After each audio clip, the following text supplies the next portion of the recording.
Assalamualaikum warahmatullahi wabarakatuh. Halo semuanya, nama saya Nurul Fahmi. Saya adalah dosen di Prodi Pendidikan Bahasa Arab Institut Ummul Qura Al-Islami. Saya adalah anggota PKDP dari Rombel 4B. Ini adalah video praktik mengajar saya.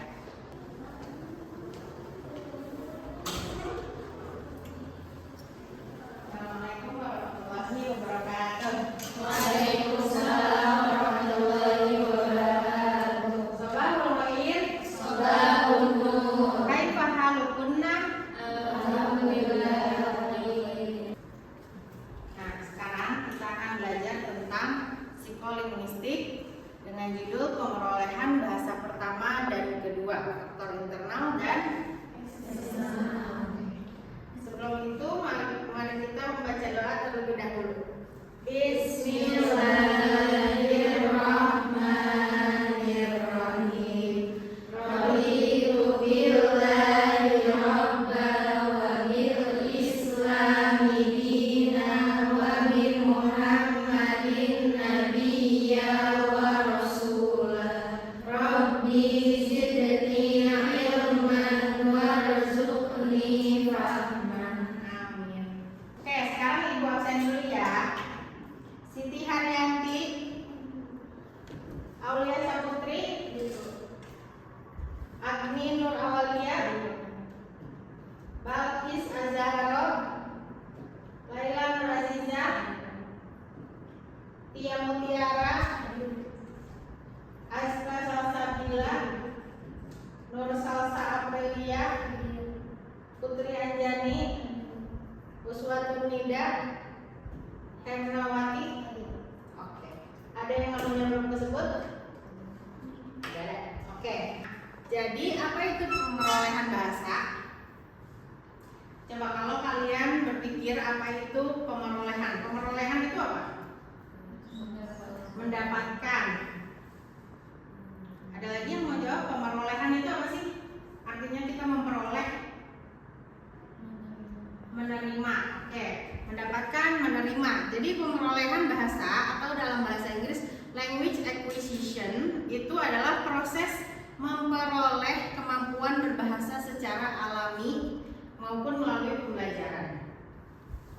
Kayak gitu. Jadi cara kita mendapatkan bahasa, cara kita bisa berbicara nih, berbicara bahasa Indonesia, berbicara bahasa Inggris, berbicara bahasa Arab, itu namanya pemerolehan bahasa atau language acquisition. Apa itu? Oke. Nah, pemerolehan bahasa pertama itu apa sih? Bahasa pertama adalah bahasa ibu atau bahasa yang teman-teman dengar saat pertama kali kalian lahir. Pas kalian kecil di rumah itu kan nggak denger ya, bahasa Sunda lah, bahasa apa lagi? Jawa lah gitu ya, bahasa Indonesia itu namanya bahasa ibu atau bahasa pertama. Jadi diperolehnya secara alami. Kalian nggak usah belajar kan bahasa Indonesia langsung tiba-tiba bisa. Itu namanya bahasa pertama atau bahasa ibu. Selanjutnya itu bahasa kedua. Kalau bahasa kedua itu apa? Iya betul, bahasa yang dipelajari. Artinya kalian itu nggak bisa bahasa kedua tanpa kalian belajar, tanpa kalian usahakan gitu. Misalnya apa? Bahasa apa? Bahasa Inggris, bahasa Arab, betul. Itu adalah contoh bahasa kedua. Jadi kalau bahasa pertama itu kalian akan bisa secara alami, secara natural. Kalau bahasa kedua itu kalian harus belajar dulu, mau itu les, mau itu di sekolah, di kampus, di kuliahan, atau dari teman-teman yang misalnya teman-temannya kalian orang Madura, jadi bisa bahasa Madura gitu kan. Kayak gitu bahasa kedua. Nah, sekarang faktor internal dan faktor eksternal. Internal itu apa sih? Dari dalam, betul. Jadi untuk memperoleh bahasa itu kan ada yang cepat, ada yang lama ya. Ada yang kalian bisa bahasa Inggris dengan 3 kali masuk les, misalkan gitu. Ada juga yang, aduh masih I am, you are gitu, kayak susah banget untuk menerima bahasa kedua tersebut gitu.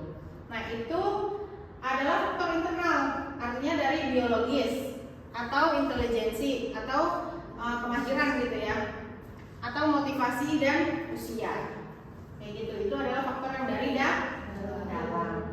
Misalnya usia anak lebih kecil, anak 5 tahun sama anak 30 tahun belajar bahasa Spanyol, mana yang duluan bisa?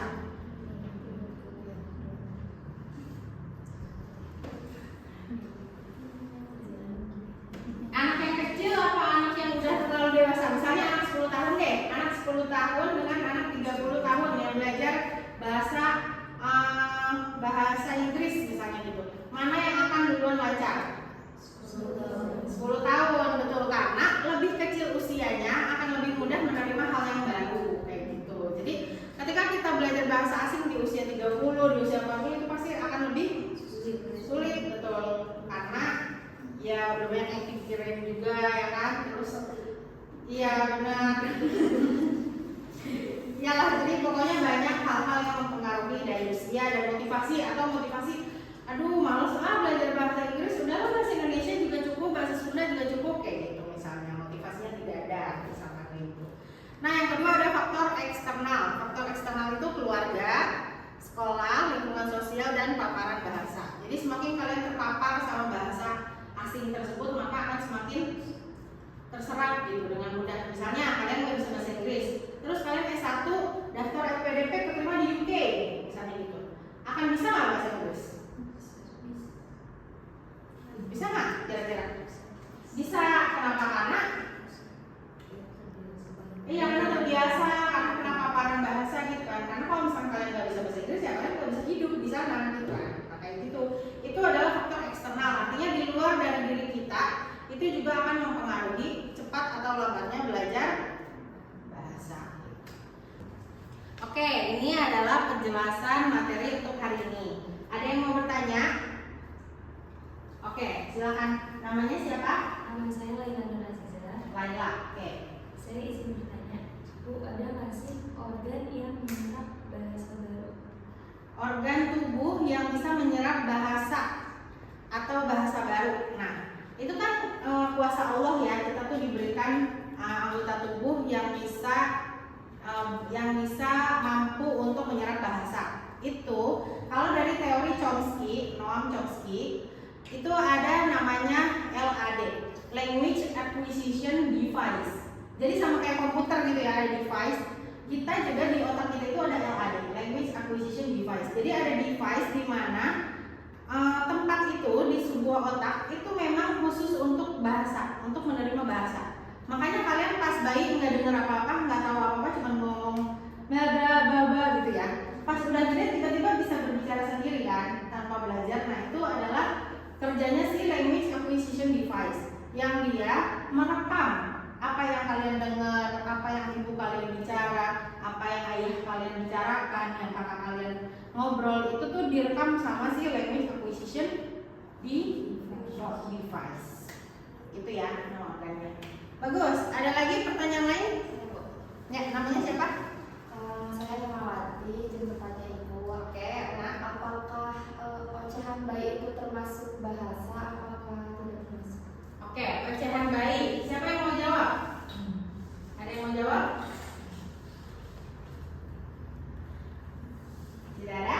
Oke, saya jawab ya. Ocehan bayi itu bahasa. Itu adalah sebuah bahasa awal yang diproduksi oleh human atau oleh manusia gitu. Jadi ocehan bayi, baba, mama itu adalah sebuah bahasa, tapi memang bahasa bayi gitu. Jadi itu tetap sebuah bahasa. Nah sekarang ibu punya kuisis. Ini adalah kuis yang teman-teman bisa menjawab kayak gitu. Kira-kira mana jawabannya? Manakah yang termasuk contoh pemerolehan bahasa kedua? Ini atau ini? Yang mana? Yang lebih keras lagi yang mana? Oke. Yeay, betul. Untuk yang ini? Yang hijau? Ya, betul. Untuk yang nomor 3, jawabannya yang mana? Apa? Dibaca? Language acquisition device. Betul ya. Oke, selanjutnya faktor yang berasal dari diri individu dalam pemerolehan bahasa disebut internal. Oke. Ya, betul. Berikut yang termasuk faktor eksternal dalam pemerolehan bahasa. Lingkungan keluarga. Oke, terima kasih. Sekarang kita berdoa setelah belajar.